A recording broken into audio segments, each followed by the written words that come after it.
It's time to uncover the secrets of one of America's most iconic neighborhoods. That's right, it's time to explore Harlem.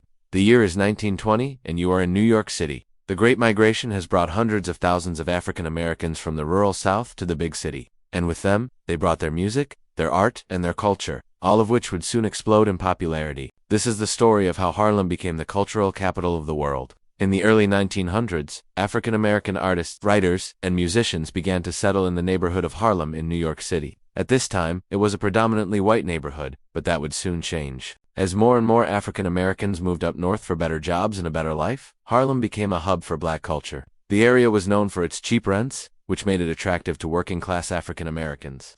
But it was also home to a vibrant mix of other ethnic groups, including Puerto Ricans, Jews, and Italians. This melting pot of cultures created a unique environment where different groups could come together and share their traditions. By the 1920s, Harlem was home to a growing number of jazz clubs, theaters, and music venues that celebrated black culture. Some of the most famous jazz musicians of the era, such as Duke Ellington and Louis Armstrong, got their start in Harlem. The neighborhood was also home to a thriving art scene with artists like Aaron Douglas and Jacob Lawrence, capturing the energy and excitement of black life in America. But the cultural explosion of Harlem didn't just happen by chance. It was the result of a conscious effort by black artists to create a space where they could express themselves freely. They wanted to share their stories and experiences with the world, and they did so through their art. Harlem became known as the birthplace of jazz and the home of the blues.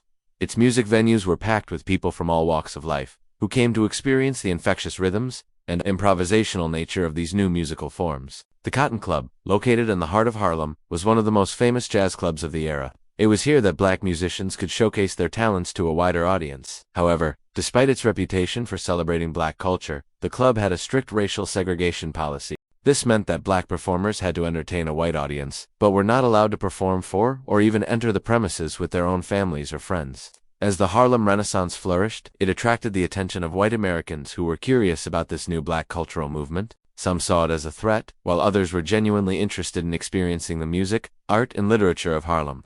This growing interest in black culture led to the development of new artistic movements and the rise of black intellectuals and activists. We hope you enjoyed this whirlwind tour of Harlem in the 1920s. If you want to learn more about this fascinating period of history, we encourage you to do further research. You can also explore our other videos about the Harlem Renaissance and the Great Migration. Don't forget to like and subscribe so you never miss an exciting episode.